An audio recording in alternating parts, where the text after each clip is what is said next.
Kendra Monroe entered the Atlantic City Charity Gala carrying 2 cameras, professional credentials, and a portfolio respected by national magazines.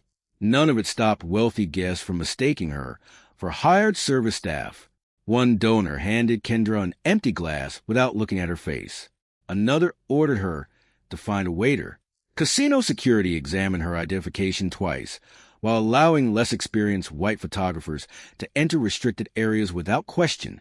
Kendra had learned that achievement did not always protect a biracial woman from being judged by appearance before ability. The event occupied a glass rooftop club above the Atlantic Ocean. Political donors, corporate executives, and criminally connected investors gathered beneath white canopies, while waves struck the beach below. At the center stood Rafe Calloway, the feared Mafia Don whose transportation and private security routes reached across the East Coast. Kendra photographed him from a distance. His broad, muscular frame, tattooed hands, and controlled expression made powerful men appear cautious around him. Yet while reviewing her photographs, Kendra noticed something no guard had seen. Maddox Vane had exchanged Rafe's drink. Before she could alert anyone, a violent daytime storm struck the coast. Wind tore across the rooftop. Rain covered the glass terraces. An emergency alarm sent guests toward the elevators. Rafe collapsed near the private stairway. His guards assumed the symptoms came from exhaustion until Kendra recognized signs of slow chemical poisoning. She had documented similar exposure while photographing industrial workers abandoned after a factory accident. The same woman security had treated as unqualified became the only person capable of keeping the Mafia Don conscious. Kendra controlled his breathing, prevented him from choking, and guided his men toward a protected penthouse above the casino. Outside, flood water covered the boardwalk and closed every road leaving the property. The storm trapped Kendra and Rafe above Atlantic City.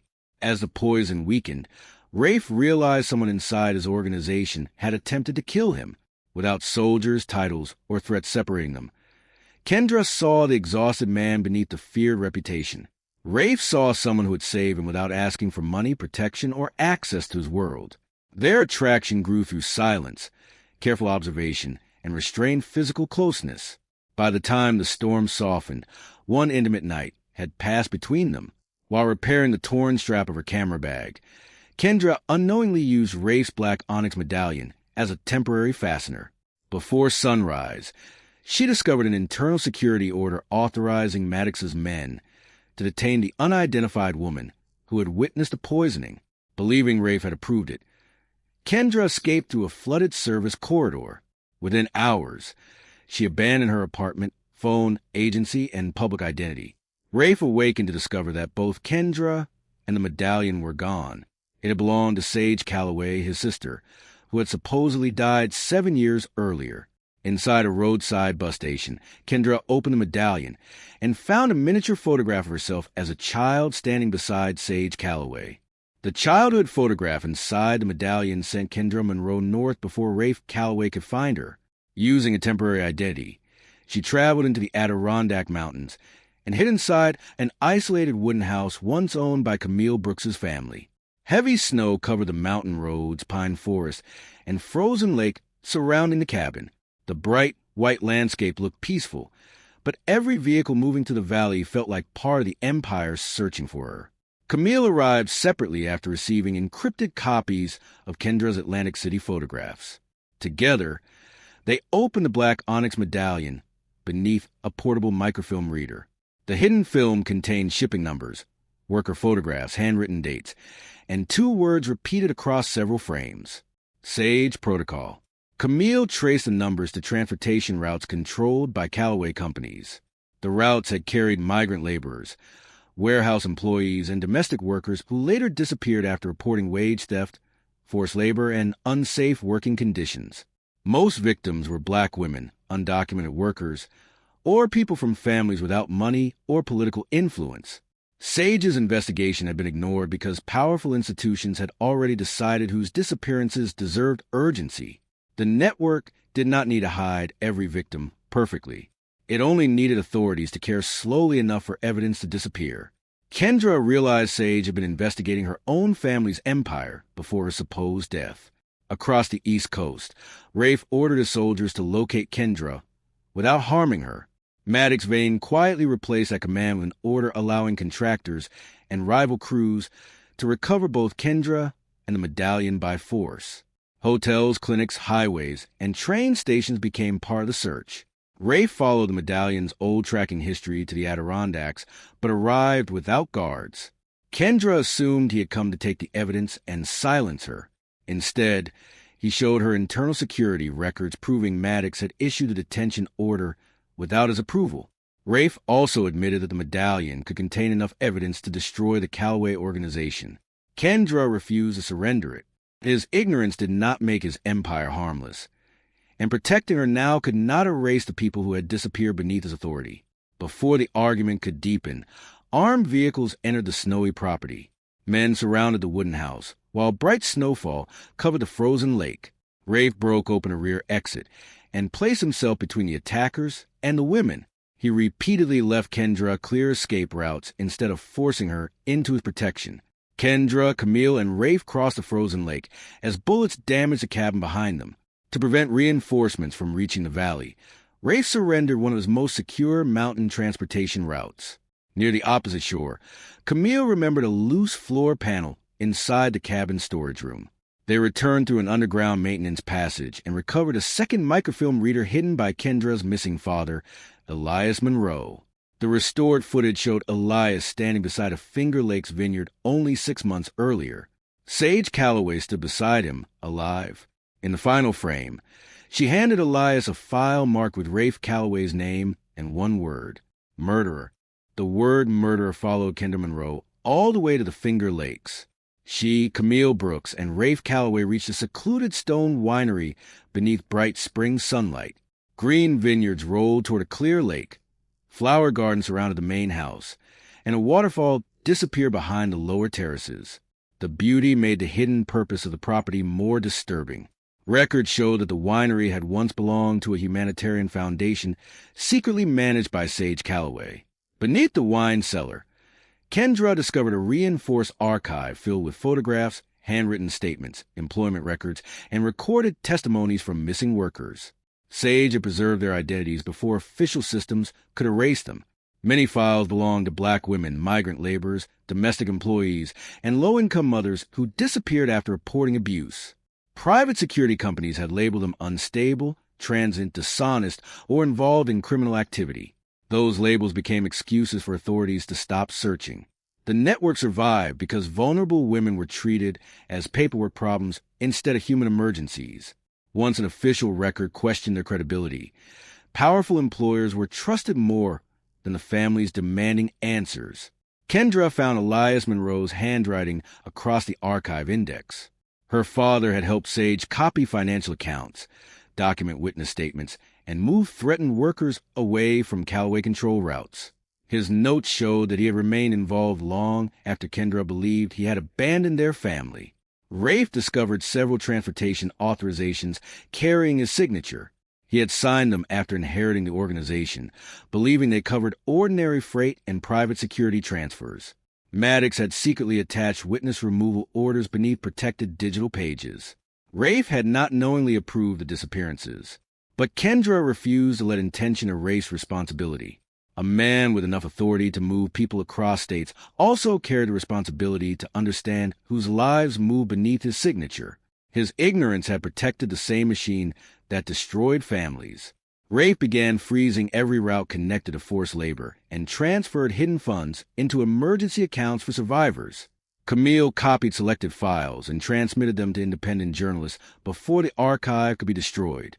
Maddox's men attacked from the Vineyard Road and the lake. Gunfire shattered cellar windows, while armed boats approached the private dock. Kendra guided survivors through a narrow tunnel behind the waterfall as Camille carried the copied evidence toward the forest exit. Rafe remained inside long enough to protect the original archive. To delay reinforcements, he surrendered control of a profitable East Coast port. The decision weakened his empire but gave the survivors time to escape.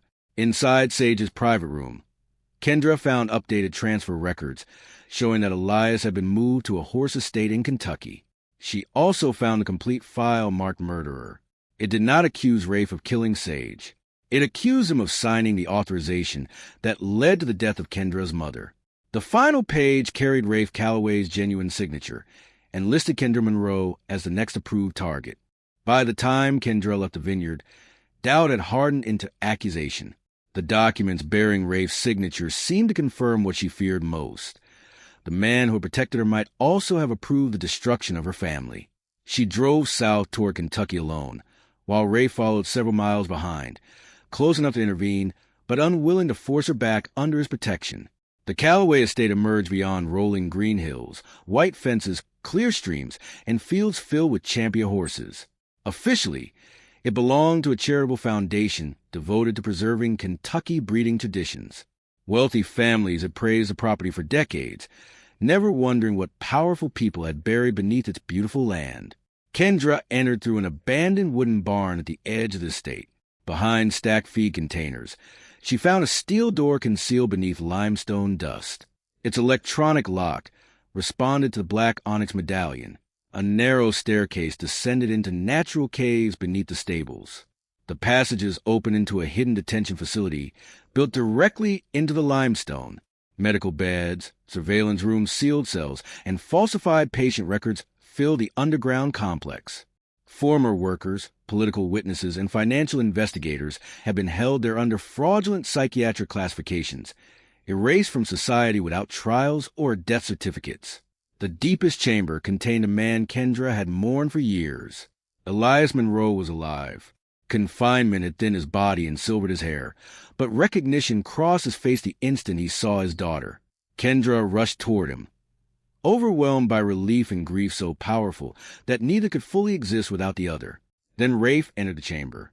Elias recoiled immediately, pressing himself against the wall with the reflex of someone who had spent years fearing the Calloway name. His terror strengthened Kendra's belief that Rafe had ordered everything. Rafe searched the control office and uncovered the facility's internal records. Maddox Vane and Eleanor Calloway had operated the prison through forged security attachments hidden beneath legitimate Foundation documents. Rafe's signature on the transport authorization connected to Kendra's mother was genuine, but the protected pages had been replaced after he approved them. He had signed a general order without reviewing every person listed beneath it. His carelessness had given Eleanor the authority to make Kendra's mother disappear. The truth did not absolve him. It made his guilt quieter and more devastating. Elias revealed that Kendra's mother had discovered Sage Calloway survived the warehouse fire that supposedly killed her. She had attempted to move Sage into federal protection, but Eleanor's network intercepted the transfer and murdered her before she could testify. The onyx medallion was more than evidence.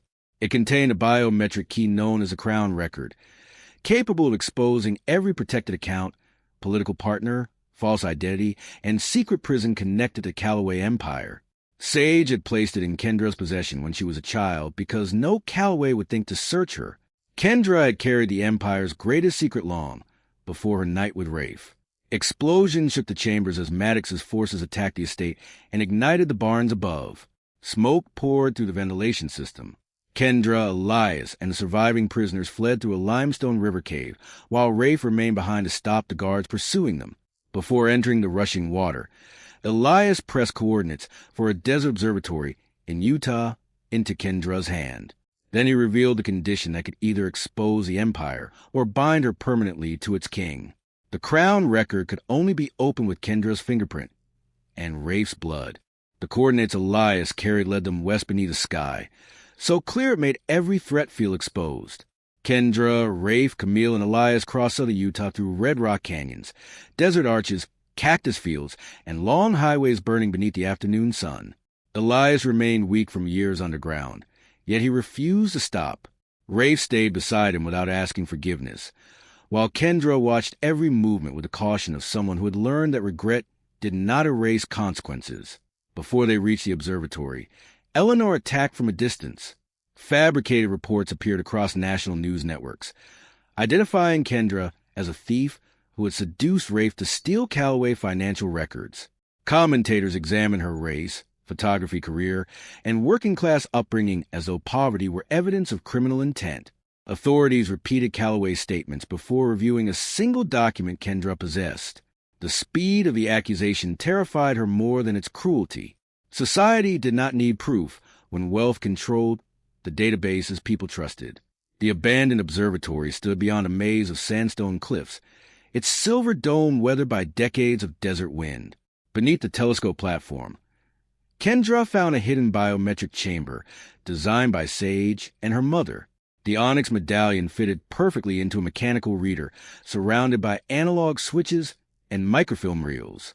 Kendra pressed her thumb against the first plate. The chamber accepted her fingerprint. The second lock required Rafe's blood. He cut his palm without hesitation and placed it against the scanner, surrendering control of the evidence to Kendra. For the first time, he gave her power without demanding trust, loyalty, or love in return. The Crown record opened. Encrypted files revealed judges, senators, police commissioners, bankers, and security contractors who had protected the network. Secret prisons, false identities, offshore accounts, and political favors unfolded across the screen. One surviving video showed Sage escaping the warehouse fire before Eleanor's agents captured her. Eleanor had kept Sage alive because only she understood the complete encryption system. Rafe immediately began transferring legitimate Calloway assets into restitution funds for victims. Kendra refused personal ownership and placed every account under independent legal supervision. He then gave her every private account key, safe house route, and security code he controlled. Camille traced Eleanor's next move to an exclusive Seattle Harbor Club, where political protections connected to Crown record would be auctioned to the highest bidders. They began copying the files. Armored vehicles appeared between the canyon walls before the transfer reached completion. Maddox's forces opened fire on the observatory. Rafe destroyed several profitable desert routes and fuel depots, creating an evacuation corridor through underground water tunnels. The decision cost his empire millions, but allowed former witnesses to escape. Elias was struck by debris while holding open a tunnel gate. Kendra dragged him toward the water as Camille stayed behind to secure the final copy. Maddox reached her first. He captured Camille and tore the medallion reader from the platform, believing he had taken the Crown record with it. But Kendra had already hidden the original microfilm inside her camera case. Minutes later, Eleanor transmitted her final demand from Seattle. Kendra and Rafe were to attend the auction and surrender Crown record, or Sage Calloway would be publicly executed before the entire underworld. Seattle greeted them with bright rainfall that silvered the streets and blurred the harbor beyond the glass towers. Kendra entered Eleanor's private gathering disguised as an event photographer, carrying the same camera case that now protected the original microfilm. The waterfront club overlooked ferries, mountain ridges, public gardens, and the crowded market below. Inside, judges, corporate leaders, security contractors, and criminal partners gathered beneath crystal lights to purchase access to protected identities. No one questioned Kendra. Her camera made her invisible in the way service workers often became invisible around powerful people. Guests turned their backs toward her, dismissed her presence, and discussed destroyed lives as though they were balancing routine expenses. Kendra recorded executives describing missing workers and vulnerable families as replaceable costs. A judge discussed sealed warrants. A security contractor offered new routes for relocating witnesses.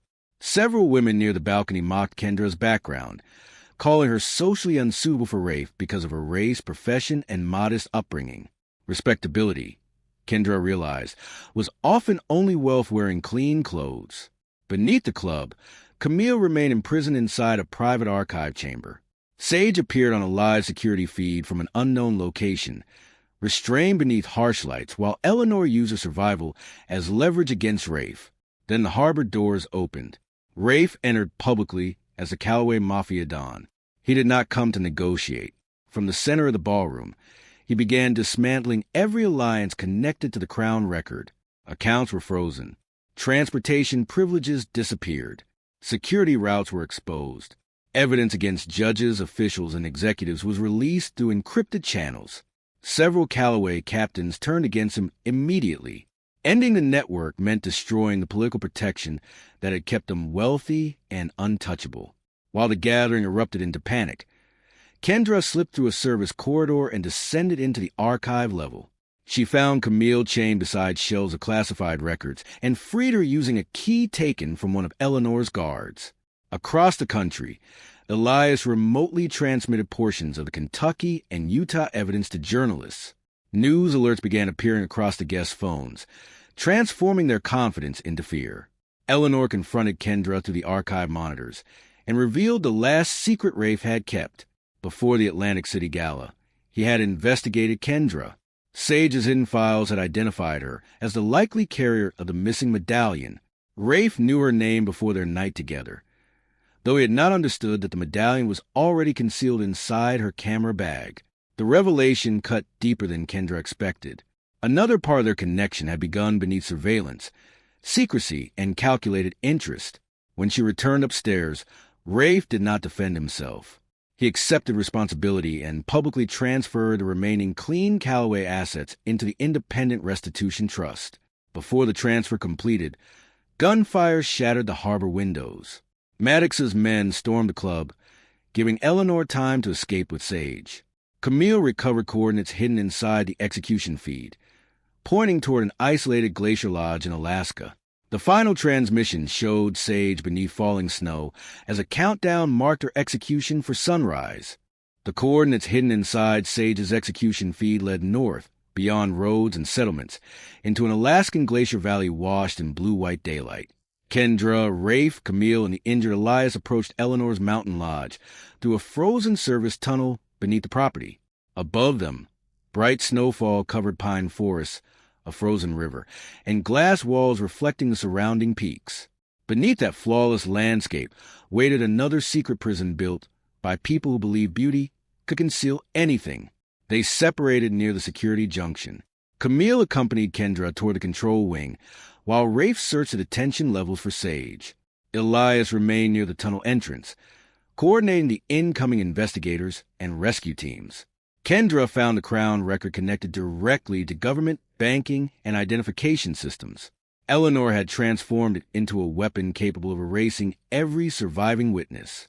Once activated, legitimate histories would disappear, replaced by fabricated criminal records, psychiatric classifications, and arrest warrants. A wealthy family no longer needed to kill its enemies. It could simply convince society they had never been innocent. Inside the lower cells, Ray found Sage alive but physically weakened by years of confinement. Before he could free her, Maddox intercepted him inside the glass lodge overlooking the glacier. Maddox accused Rafe of destroying generations of Calloway power for a woman who might never forgive him. But Rafe no longer measured protection by what might earn. The danger surrounding Kendra had been created by his empire and strengthened by his silence. Saving her could never entitle him to her trust, loyalty, or love. Eleanor activated the witness erasure sequence. As names vanished from the system, Kendra inserted the original microfilm into control console. Sage and Kendra's mother had embedded a reversal protocol within its frames. Camille kept the security doors sealed while Kendra restored identities, reopened court records, and returned stolen histories to hundreds of victims. Rafe reached the central server and destroyed every private account, surveillance route, transportation network, and hidden access point supporting the Calloway Empire. By burning the system completely, he ensured he could never locate Kendra again if she chose to disappear. Sage revealed that Eleanor had ordered both Kendra's mother's murder and the assassination of Rafe's father, eliminating anyone who threatened her control. The final confrontation moved onto a suspended maintenance platform above the glacier. Eleanor attempted to escape, while Maddox forced Rafe toward the edge. A rescue vehicle reached Kendra, offering her a clear path away from the collapsing lodge. She entered it, and then saw Maddox preparing to kill Rafe. Kendra returned, not from obligation, fear, or possession, but because freedom included the right to choose whom she refused to abandon. Her intervention gave Camille enough time to transmit the complete evidence package to federal investigators. Eleanor was captured near the frozen tunnel. Maddox fell into a deep snow crevasse, but Rafe ordered rescuers to save him, so he could face trial rather than become another buried secret. During the evacuation, Kendra boarded an independent medical aircraft and vanished before Rafe could reach her.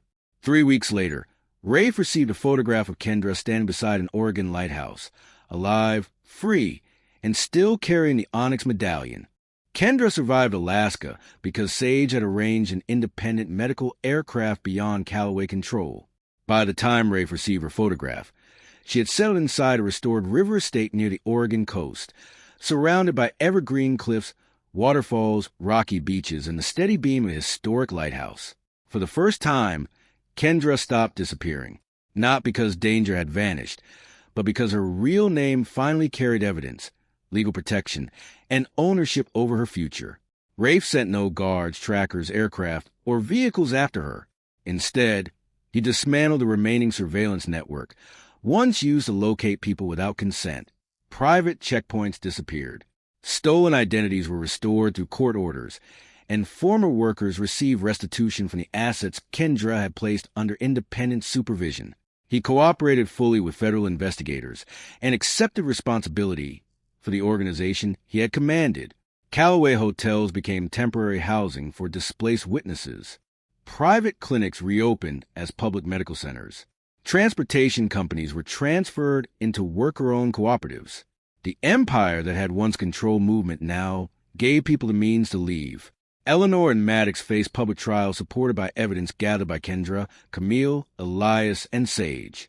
Camille supervised the legal archive, while Sage began documenting victims whose disappearances had been ignored because they were poor, isolated, or socially inconvenient. Elias remained near the Oregon estate, attempting to rebuild his relationship with Kendra. He understood that survival did not erase the years of secrecy that had shaped her life. She allowed him into her future slowly, without pretending that lost time could be repaired through gratitude alone. Kendra contacted Rafe only after independent investigators confirmed that he no longer possessed access to her location. He traveled to Oregon alone. He brought no guards, weapons, demands, or promises. When he reached the lighthouse, he waited outside rather than entering without permission. Kendra eventually met him beside the river estuary, where clear water moved toward the bright Pacific beneath circling seabirds. Their reunion carried no easy absolution. Rafe's sacrifices did not erase the surveillance, secrecy, or institutional harm that had shaped their connection. Kendra did not reward him for destroying a system he should never have controlled. She offered only the possibility of rebuilding. The conditions belonged to her.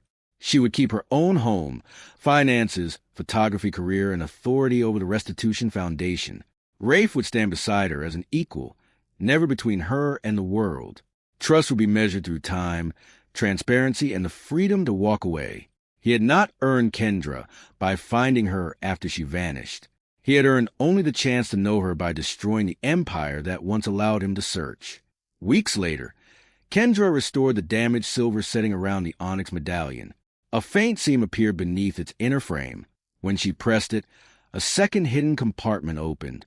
Inside was a recent photograph of Sage meeting the leader of another crime family, while holding a second crown record marked with Kendra's name.